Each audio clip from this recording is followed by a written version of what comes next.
Hi, Smart News. We got headlines to talk about today. I've been waiting to talk to you all night because we have some really exciting news stories to review today that have wide-ranging implications, both when it comes to politics and also when it comes to the pandemic. I'm going to start with the politics first, then we're going to talk a little bit about the pandemic and what's going on with COVID-19 vaccines in kids. Before we start on the political conversation, let me just give you something to think about, kind of an overarching theme that we can look at.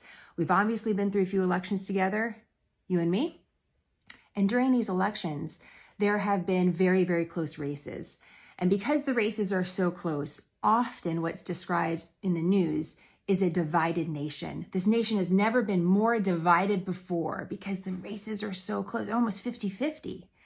But I want you to imagine a pie chart for a second. Half one color, half another. You could look at that pie chart as extremely divided, or you could look at that pie chart as balanced, right? You could look at it actually both ways. Could this be one of the most divisive times in the nation because of the political results that we're looking at? Maybe. Could it also say that in some ways there's balance between the two sides? Could we make the argument that neither party has really made a convincing argument because neither has a stronghold on the majority? And if you think about the story in that way, it gives you a whole nother way to approach it.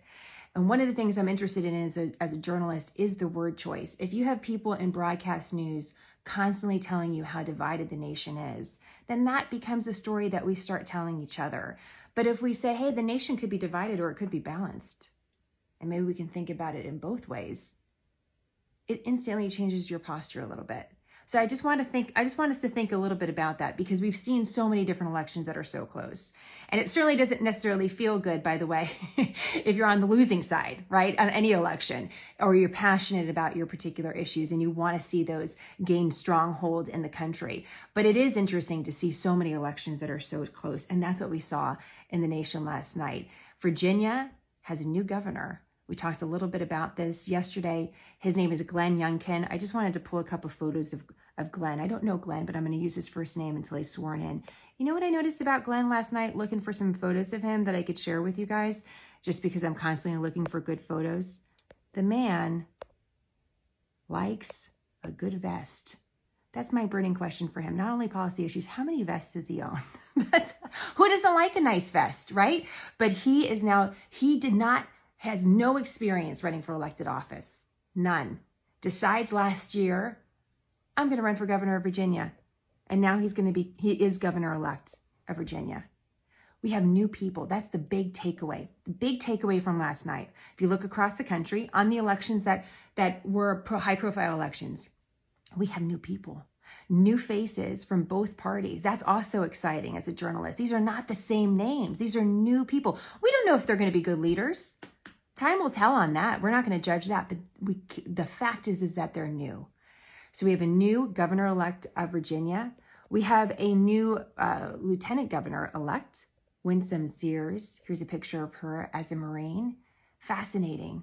She served in politics in Virginia in different capacities over the last couple years, but she's the first immigrant, first Black woman ever to serve as lieutenant governor in the history of Virginia, which dates back 400 years. She's a Republican.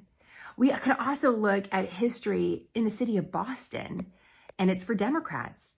Michelle Wu, first woman, first Asian American to serve as mayor of Boston, a history of mayoral roles dating back about 200 years. So we're seeing new people for both different parties. So that's one of the big takeaways for today. We'll dive more into the policy issues as they develop.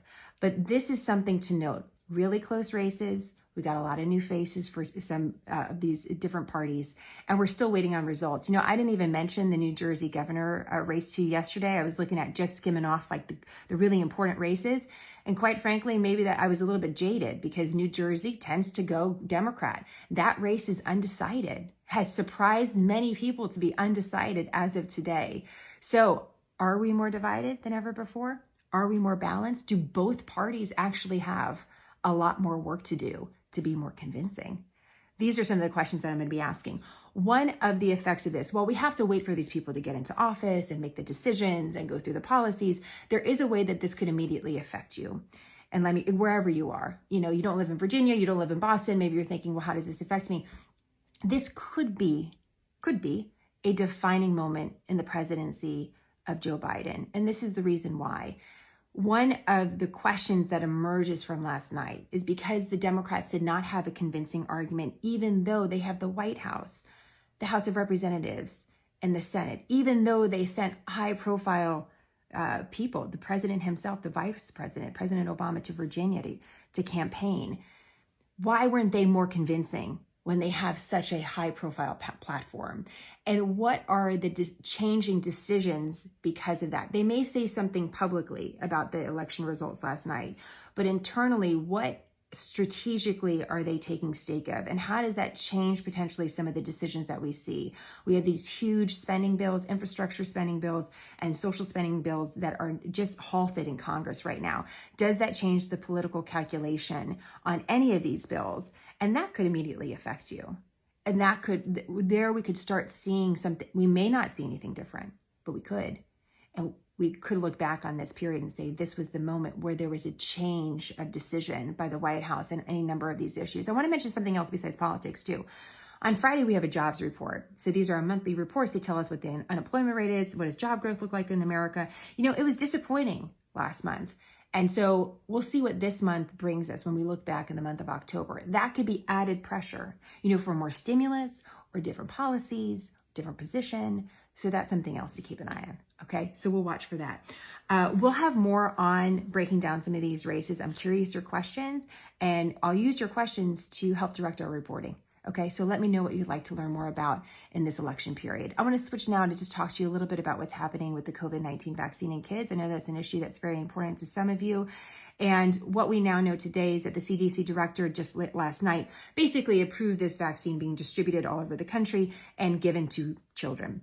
It's not a mandate, it's not required, but if you would like to get your 5 to 11-year-old vaccinated, it is going to be available to you in a number of different ways, and that's going to be kind of worked out depending on your community.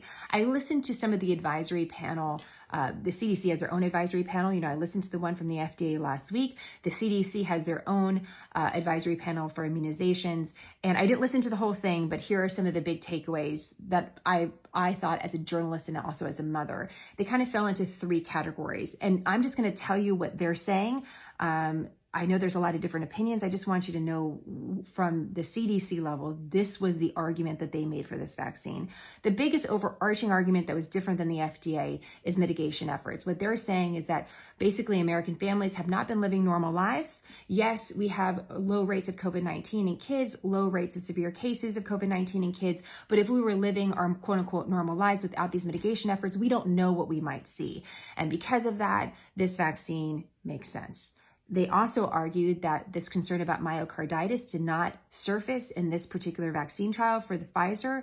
And one high-profile pediatric cardiologist, Dr. Oster, said a child's risk of myocarditis from COVID-19 is higher than the risk from the vaccine from the information that we have right now. So that is another argument by this panel to say this vaccine is appropriate for this age group. Also, this came out too that myocarditis in general tends to appear more in teenagers and young adults. They think this is a hormonal issue. So this is why also they're saying for this age group with a lower dose, they feel it's appropriate. The final thing, and there's a whole bunch of slides, and I'll show you some of them in a moment and how you can access them. This also came up. So basically these different doctors were giving these big presentations and they were showing these PowerPoint slides. And this is one of them that came up. You know, another very rare side effect for COVID-19 is this inflammatory syndrome that kids get a couple weeks after having the initial infection. And they were saying in this particular age group, 5 to 11, it's definitely more prevalent than other age groups. And this was another reason why they said for this particular age group, the vaccine makes sense. So this is sort of their major points, their major arguments for that. What I did on our website is I went through and I took, let me show you here. This is what it looks like on the CDC website. This is the presentation from yesterday. You can see a lot of them are really long. I linked this on our website so you can actually look through it yourself and you can actually just click open, you know, different PowerPoint presentations of why there's an argument here for the vaccine.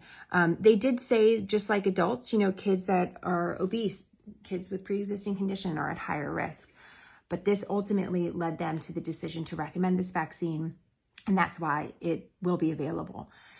Now, I asked you yesterday, how many of you parents with kids 5 to 11 are going to give your child this vaccine?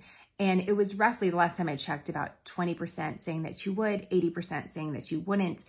And that's more or less aligned with some of the major surveys that are from, large media organizations.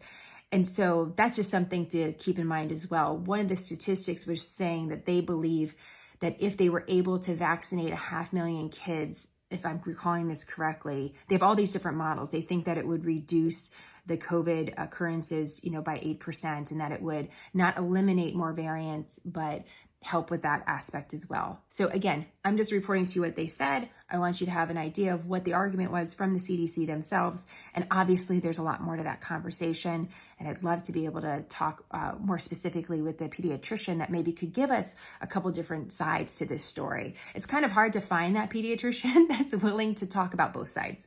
So I'm on the hunt. And if you have any suggestions, please let me know. But I want you to be able to have a full and complete conversation about this. So one of the things you're going to see on our website today, and I'll also post it on social media, is that there was a big one of the most significant studies on antidepressants out last week. A very cheap, very common antidepressant. Costs you like $4 for like a week's dosage of it. They gave this antidepressant to people in their 50s that had a pre-existing condition, and found that the antidepressant, those that took the antidepressant, had much lower rates of death and hospitalization. That falls in line with another observational study from the beginning of the pandemic that said those on antidepressants required less intubation, did not get severe cases. There's something there with antidepressants. These particular antidepressants are also looking at Prozac, that they feel stops this inflammatory response that can happen in the body. Very cheap, very accessible. I know maybe taking an antidepressant isn't something that, would be our instant reaction for COVID, but I think it's important that these things are being studied. How we can bring that back to kids is that there's no emergency use authorization treatment for kids right now. So if I got sick, if I needed to take remdesivir, or someone wanted to give me monoclonal antibodies or this new pill by Merck, antiviral, I could potentially get it. My child could not. In very rare cases would they be allowed to get any of that, if at all. So that's also kind of ties into this conversation about vaccinations. As we know, still with the statistics, kids' severe cases of COVID are still very low. The balance of this with the CDC is just saying, well, is that really the case in a quote unquote natural or normal environment? So hopefully this helps you a little bit. We're gonna have more on all these stories as they come up. I look forward to talking to you guys more about all of these topics. But again, are we more divided or are we more balanced than ever? I'll be curious your thoughts. All right, have a great day. I'll talk to you soon.